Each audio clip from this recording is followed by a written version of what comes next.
Genesis chapter 5.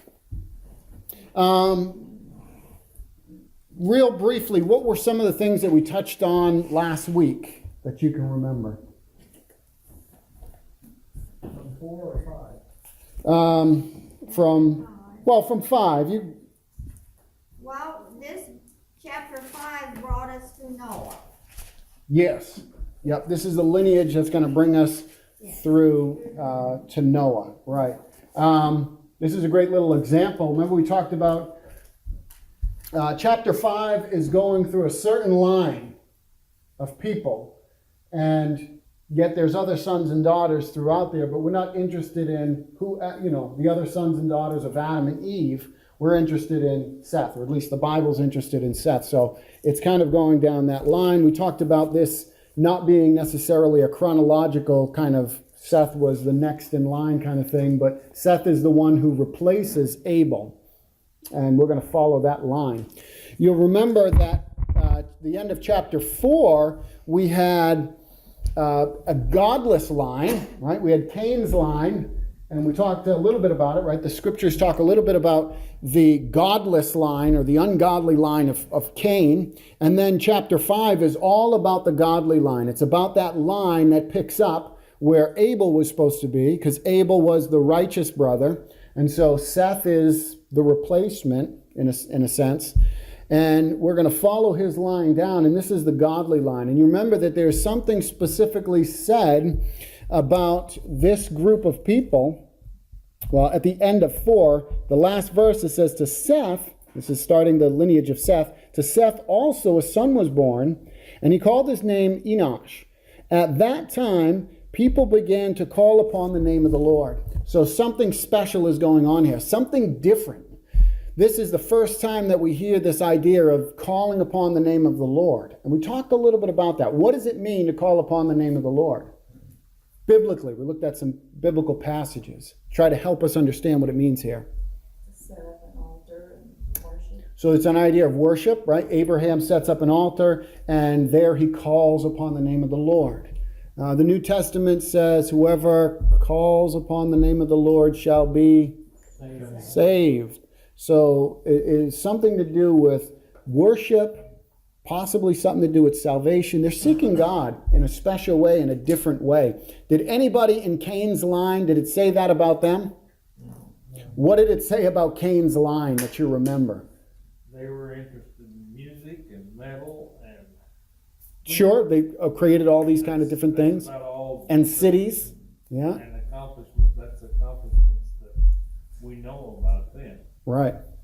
And their sin spiraled out of control. Yeah, that they got worse and there's that progressive getting worse. And yet Seth's line, you have this this godly line, and it brings us all the way down eventually to Noah. When we read through the lineage here in chapter 5, there was a repeated theme. There was a repeated phrase. Does anybody remember what that repeated phrase is? And they died. Gold star. And they died. Why is that important? Because there's one who did not. There's one who did not. That's true. Absolutely. Because God told them, the first people, Yeah. Adam and Eve, Yes. that from there on out, everyone. Yeah, you remember that God said, in the day you eat, and it doesn't mean literally the day once they ate, it means in the time. That there means the time. When you eat of the fruit, you're going to die. In Hebrew, it's a euphemism. It's a way of saying, dying, you will die. You're going to start the process of dying, and then you will eventually die. So God says, the day that you eat this fruit, you're going to die. And what did the serpent say? What did Satan say? You're not going to die. Who was right? God was right, over and over, right? So there's the emphasis. The emphasis is even the godly line, right? This is a godly line. These are the people who are calling upon the name of the Lord. And yet over and over and over again, I actually circled through. It's like 1, 2, 3, 4, 5, 6, 7, 8. I count like 8 times in this lineage where it says so-and-so had so-and-so, and then he died. And then he died. And then he died. It's almost like when you sing a song, there's a repeated refrain, right? The chorus, the refrain, over and over again. And they died. There's the effects of sin. God didn't want them to sin because when you do that, you're going to die. And there's going to be all kinds of other problems, but you're going to die. So we see that over and over again in chapter 5 with this lineage. There was the one person, that's Enoch. Enoch, look at verse 21. So chapter 5, verse 21. It says, when Enoch had lived 65 years, he fathered Methuselah. Enoch walked with God. Interesting. Enoch walked with God. Nobody else. Doesn't say anybody else did.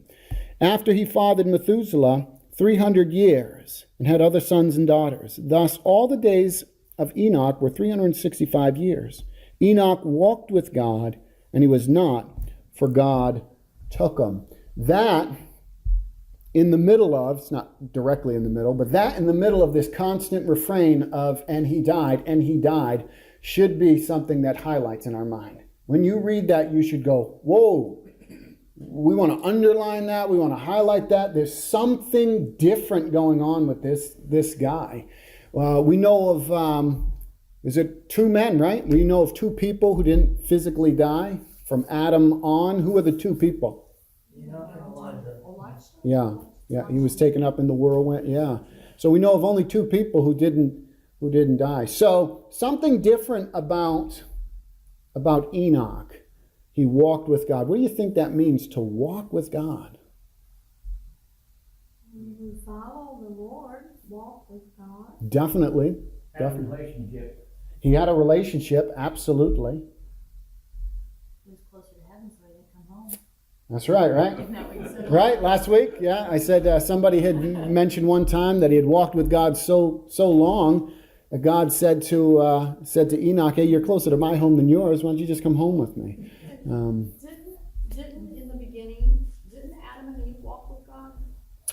It says that the Lord walked in the garden in the cool of the day, right? It's kind of interesting that they did that and then it stopped. Yeah. Until you get to Enoch. It's definitely meant to highlight Enoch. Something was going on with Enoch that was not going on with anybody else. We don't know exactly what it is. We're not really told, but it says he walked with God. There was an intimacy. And I'm glad you bring back up the garden, because that's when God walks with man.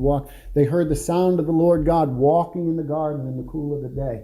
My view is, I believe that was a regular occurrence, that God walked with Adam and Eve in the garden in the cool of the day. What that looked like, we don't know. But we know that there was something going on where he doesn't rush in, but there's a walking in, and yet now we get outside of the garden when people are sinning and all of that, and even people calling upon the name of the Lord.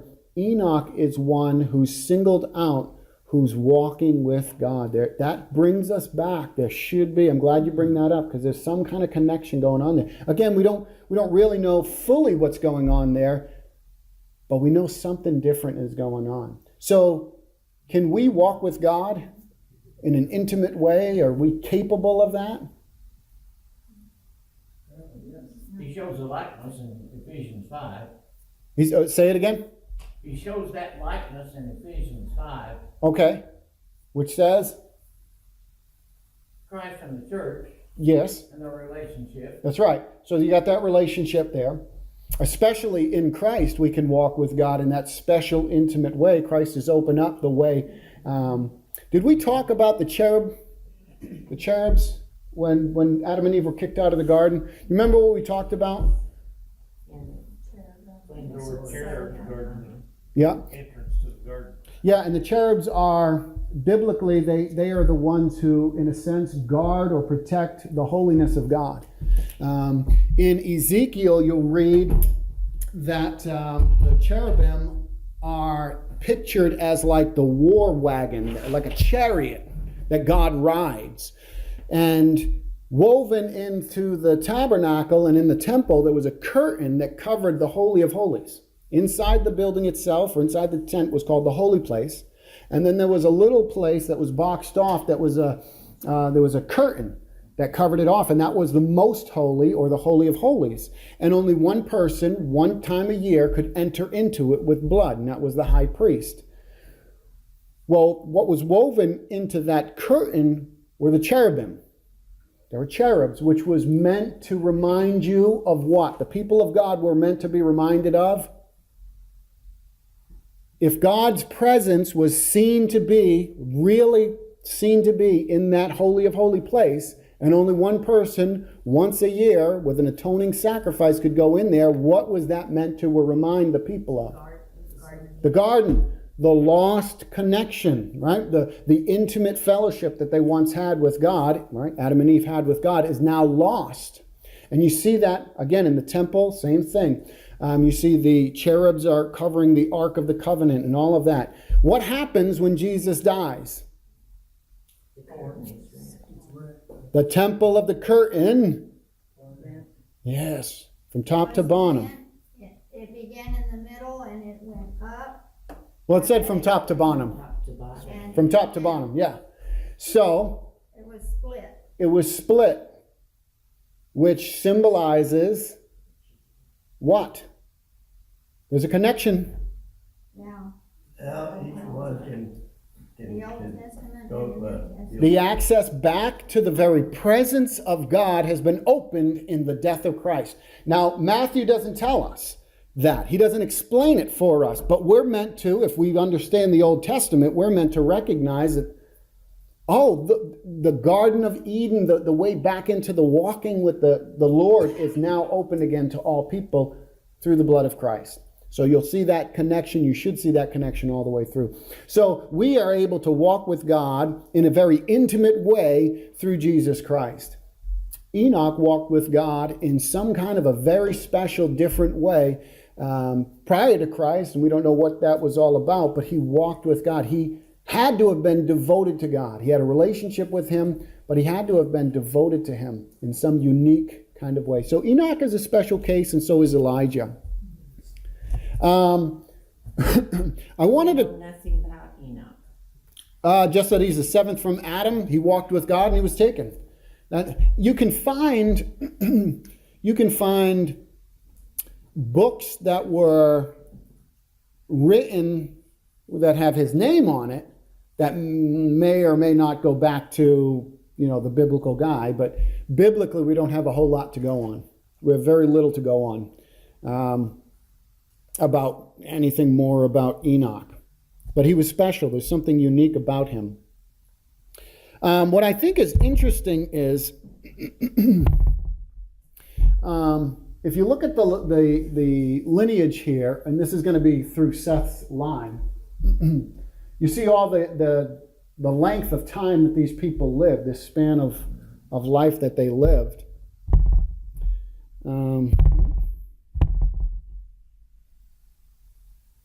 Adam could have known Lamech, right? You see that? Adam lived long enough into the life of Lamech. He could have talked to Lamech. He might have known him. So he could have passed on orally everything that was in Genesis, right, that we read. He was an eyewitness, other than the creation event itself or whatever, but he could have passed along the story to Lamech. Well, if we go further, we can see that Lamech lives into the life of Shem. Shem is one of Noah's sons who lives after the flood. And then Shem lives into the life of Abraham. Did you know that? Interesting. He lived all the way into in fact, he dies almost around the same time Abraham dies. It's very kind of close there.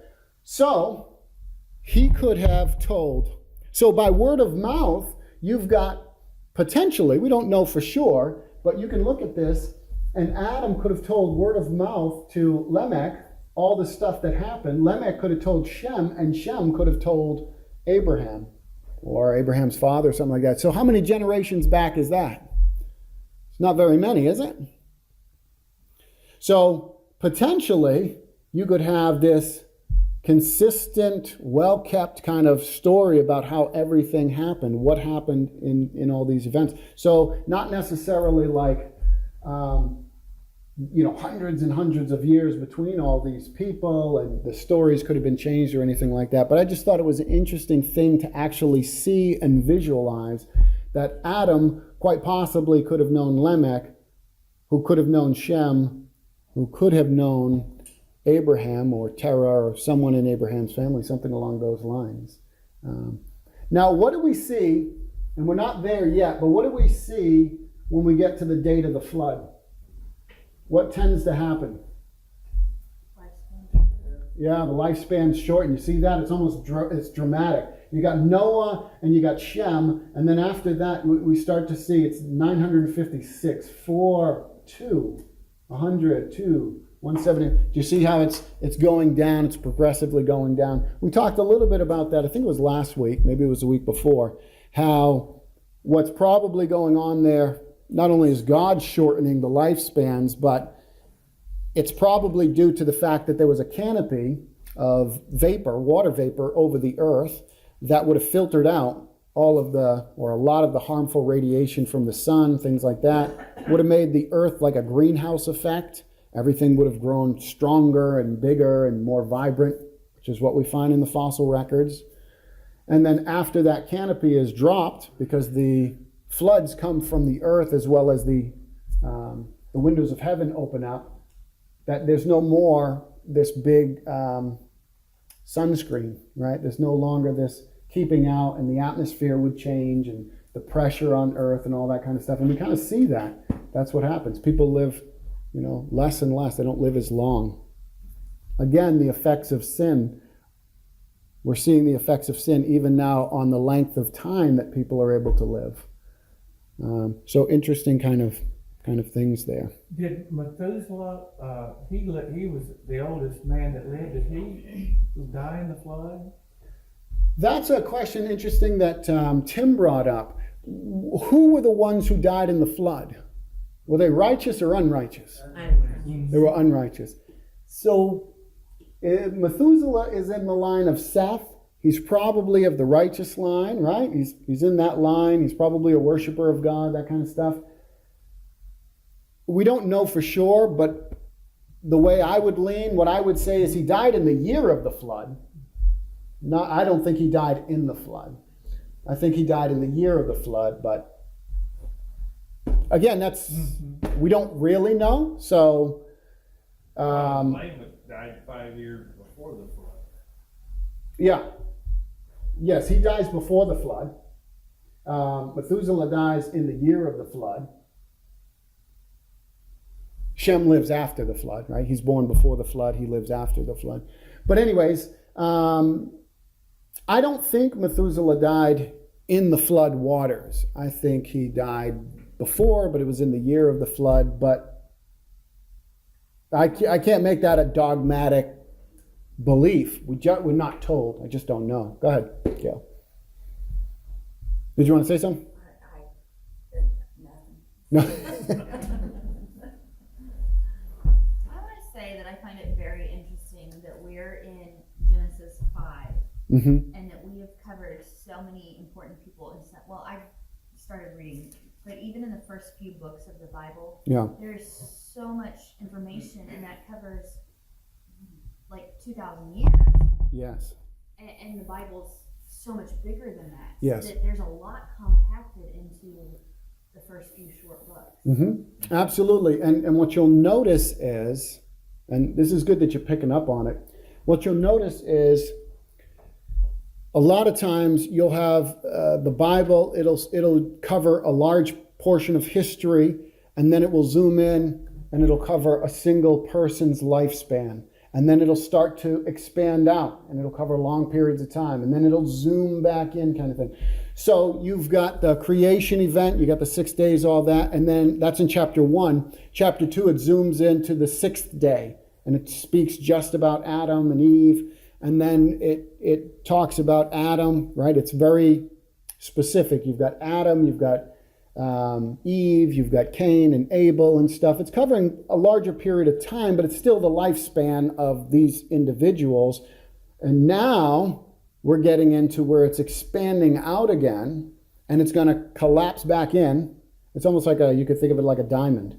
We're going wide, and then we're going to come in because we're going to talk about Abraham. Then you're going to go wide and talk about Abraham's children, and then it's going to come in, and you're going to talk about Jacob and his children. It's going to come in. Then it's going to talk about all Israel. Then it's going to start to come in and talk about Jesus, right? He's that kind of pinnacle point. So yes, you'll find that sometimes the Bible is going to cover 2,000 years in a chapter or two. And then at other times it's going to cover 75 years in 12 chapters or a book or something like that. Absolutely. And what should we be thinking about in that case? That's specific and you should. Whatever is spent more time on, God wants us to understand there's where the important things are happening. It's kind of like when we read, and he died, and he died, and he died, and he walked with God and was not. Right? There's something different about that. We should pay attention. So the same thing is true here. We don't have all the information here. We don't know what any of these guys really did. We know that Seth and his lineage called upon the name of the Lord. We know Noah is a man of righteousness, but all through here, there's very little information about what happened for 2,000 years. It's not that important. All the details are not that important. So we could talk about, well, did Methuselah die in the flood or not? Okay, we talk about that. We don't know. Is it that important? Wasn't Noah's family the only ones that were not destroyed, though? Yes, Noah and his 3 sons, and obviously their wives, they're the only ones. So we don't know if Methuselah died in the flood. We know he died in the year of it. So he could have died before the flood waters ever started. That's what I think. But you don't have to believe that because the Bible doesn't say it. So you could believe he died in the flood if you really want to. But does it matter? That's the point. Does that, at the end of the day, that doesn't matter. God doesn't want us to focus in on that kind of stuff. It's interesting things to think about. But what does he want us to focus in on? The things he spends a lot of time on, or the things that are repeated, or those weird oddities that come up that he's almost trying to draw our attention to. So any more thoughts or questions about the little chart there before I do away with it? It's interesting to note that from the time of the beginning of Adam to the death of Seth is about the same years as it was from Jesus till now. Oh, right, yeah, 2000, yeah, some along those lines, yeah. In the neighborhood. Yeah, right, not an exact number, but yeah, somewhere along that. Yeah, interesting It doesn't thing. mean anything, it's just interesting. Yeah, we could build a whole lot of theology on that if you wanted, real weird speculations and all that kind. We could, but we shouldn't, you know. But no, you're right. It's an interesting thing to kind of think about. But yeah, I think one of the major things this should show us is the effects of sin. When God says, I don't want you to sin, there's a reason for it. We should take that seriously because we're getting to look back at all the history and we get to see the devastating effects of sin over and over and over and over again. What does sin destroy? What have we learned about sin and its effects from the first 5 chapters of Genesis? It destroys everything. Specifically, it destroys what? Relationships. Families. Lives. Ourselves. It dehumanizes us in a major way. It's an attack on God. It's an attack on everything. All of that stuff. It's very destructive, and it just brings a world of darkness. And we see that in the life of Cain's lineage. And we still see the effects of it even in the godly line. I keep saying that because it's important to see that even the godly line who are walking with God or seeking after God, it still affects them. Even though Enoch walked with God and was taken, his children died. His parents died. Do you know what I mean? Like there's still this effect of sin. It's destructive and it separates. And do you notice it separates in multiple ways? How does sin separate? It separates us spiritually from God, right? Yeah. It separates us from one another, right? Because there's infighting. Right? You got the blame game, Adam and Eve. You got murders. It's physical separation as well. There's all these kind of different forms of separation. There's physical separation. There's mental, emotional separation. There's spiritual separation. All of that. Sin separates, drives a wedge between man and God, between man and man. So when Jesus comes on the scene, what does he do? Hold us together. Pulls us together. There's that restoration. He draws back. He is our peace, who's made the two one. There's neither Jew nor Greek, slave nor female in Jesus Christ, right? All of that separation, all of that destructive aspects, and even death, the separation of the body and the spirit. The physical and the spiritual are separated at death, and then in Christ we wait for the resurrection, right? In him we will be resurrected. That's physical. Body and soul will be united and all of that kind of stuff. He makes us one together, the people who were at animosity one with another, and he makes us in peace with God, right? He brings about peace with God through his blood and all of that. So he's undoing all that Adam has done. That's why he's the last Adam or the second Adam. He's undoing, bringing back to the Garden of Eden kind of idea. So in our lives today, we should be fighting against sin. Why? Sin in our lives, I mean. It's not a trick question. Be separated from God. We don't want to be separated from God. We don't want to be separated from one another. We want to be what Christ has called us to be, reconcilers, people who draw people together. And sin is destructive in our lives. So we should hate sin. We should rebuke sin in our own lives. We should strive to be righteous. Those who are in the Bible class on Sunday morning, John talks about practicing righteousness. That should be our life, as we practice each and every day righteousness, being more and more like Jesus, obviously by his strength and his power, but we're practicing those kind of things because this is the result of sin, death and separation and destruction. And we're going to see in chapter 6 the results of sin as well, which gets even worse. You remember? Lamech has 2 wives. He boasts about murdering. He's worse than Cain, all of that kind of stuff. And then we see in chapter 6, we're not going to get there tonight because I took too long fooling around with this cord, but you can think about it for next week.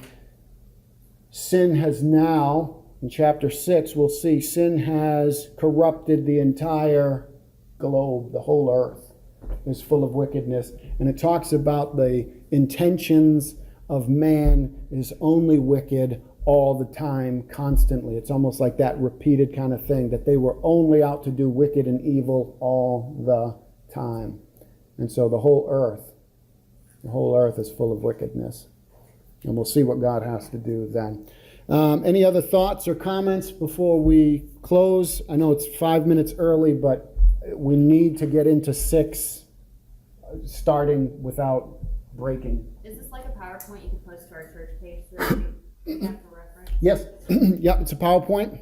I can give that PowerPoint to you or just the slide, the picture.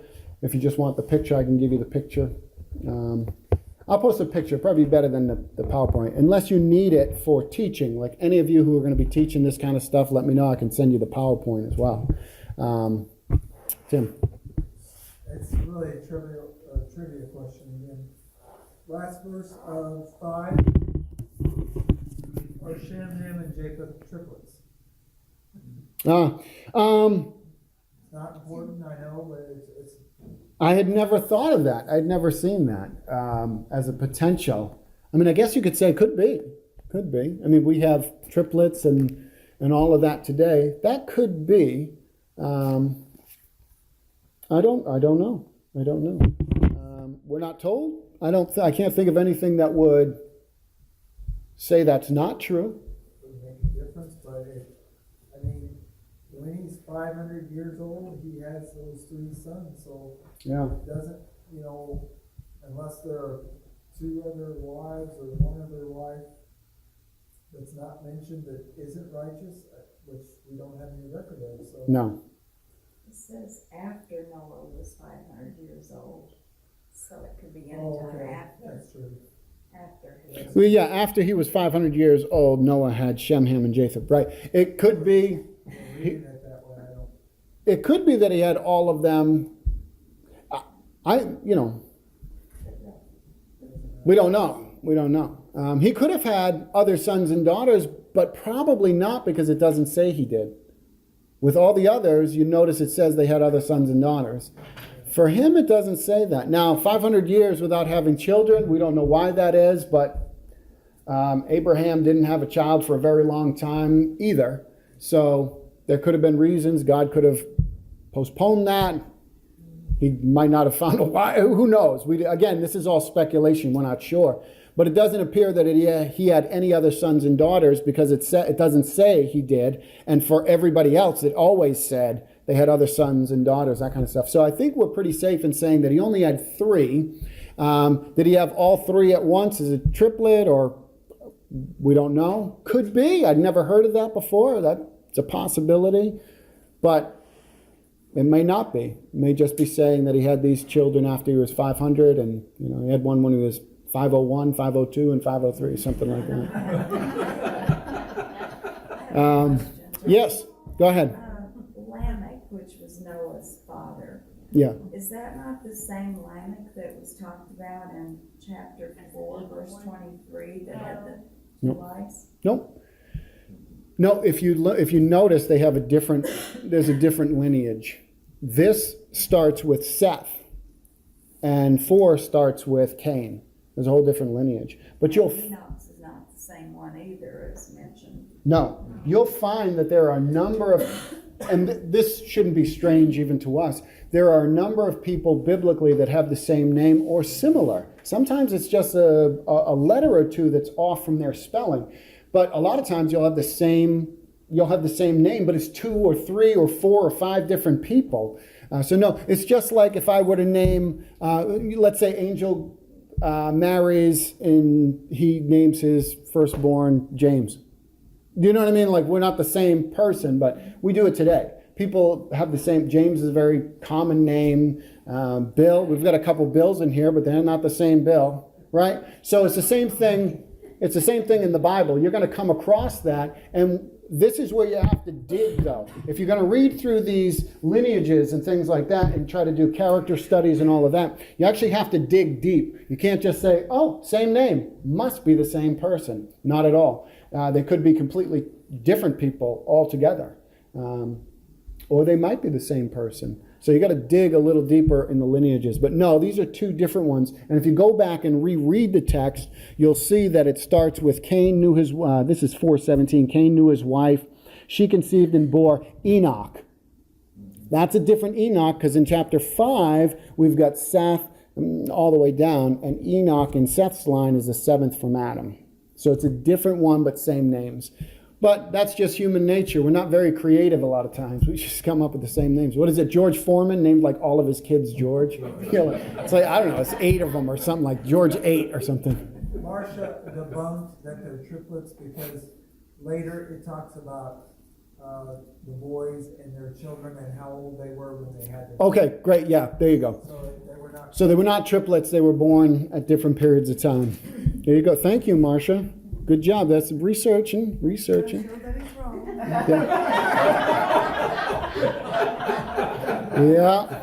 I was the one that brought up that the Bible, that God said that man would not live more than 120 years. Yes. Well, I was wrong about that too. Well, I researched it. That's it doesn't mean that. We'll get into that because it could mean that. It actually could. Really? There's 2 different ways. People live longer than that after he's made that statement. Yeah, it could mean that they eventually won't, that he's going to cut it off, that they'll die. But that text could mean either way. I don't think it does. I think he's talking about the amount of time before the flood, but we'll get into that next week. But it can be understood either way. So, but I think it was the flood issue. All right, if there's nothing else, Paul, would you close us in prayer, please?